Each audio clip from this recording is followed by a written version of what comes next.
Greetings, everybody, and welcome to another Star Wars DVD review here on the Media Files. Last time we had talked about The Force Awakens and how it returned to Star Wars fans to theaters. Everybody was all hyped up. They brought their lightsaber hilts back out. They got their costumes on, nerded out, and literally within a year, we got literally a new Star Wars movie. We were expecting it only to be, about 2 years, because that's what everybody is kind of what is accustomed to doing. But Disney decided, hey, why don't we keep 2 years in between, the sequel films, but why don't we kind of do these side, stories like year in between or whatever? And I'm like, oh, okay. So what are they gonna do? They decided to hire a director who is pretty much known for basically one movie, very kind of independent made movie, did the visual effects on his own, wrote the story, directed it, and not only that though, just amazing talented director that shows if you put all your work and effort into it, somebody will notice. They did.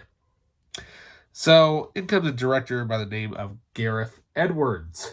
And if you have not seen Monsters, I highly recommend you check that out because it really shows his style, very handheld, very realistic, and not only that though, just overall, awesome director.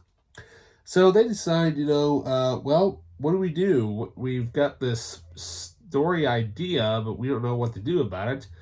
Then comes along a guy who has basically been around, well, really since the prequel trilogy, who's now over the years, has worked his way up the chain at Lucasfilm, but he originally was the visual effects supervisor on the sequel, on the prequel trilogy, John Knoll.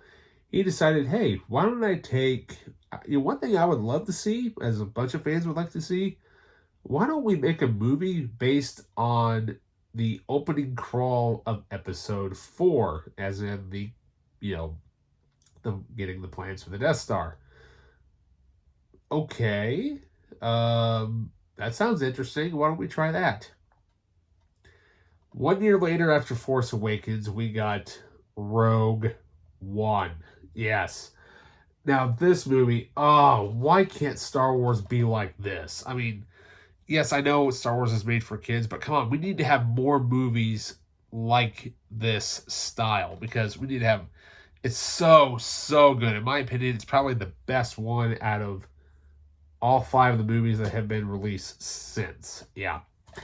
But not only that, though, the best thing is that there's only like 2 characters really that have kind of returned. Everybody else is all new to the Star Wars universe. Especially in this movie. So with that, we have brand new characters. We have Jyn Erso. We have Cassian Andor, which we now have a series based on this character, which takes place before Rogue One. We also have the really cool team of Chirrut and Baze. Yeah, Baze is so cool. And then we have K2SO kind of hiding there in the background, and also we have the spy. I can't remember what his name is at the moment. Escapes me. But however, we also got a couple of new villains in this movie. We have obviously the return of Darth Vader, and we also have Ben Mendelsohn as Director Krennic, who would basically be one of the guys that helps get the Death Star built. Yeah. But this movie has an all-star cast in it. I mean, you got Felicity Jones, Diego Luna, Ben Mendelsohn, Donnie Yen, Mads Mikkelsen, Alan Tudyk, who is K2SO, Jang Wen, and Forrest Whitaker. Now, Jang Wen and Donnie Yen portray Chirrut and Baze. I love Baze's gun. Oh, that thing is awesome. But yeah. So when the first original teaser came out, all we saw really was just Forrest, I think it was at a Comic-Con or something like that. We get a picture of Discard featuring Andor and Jyn Erso.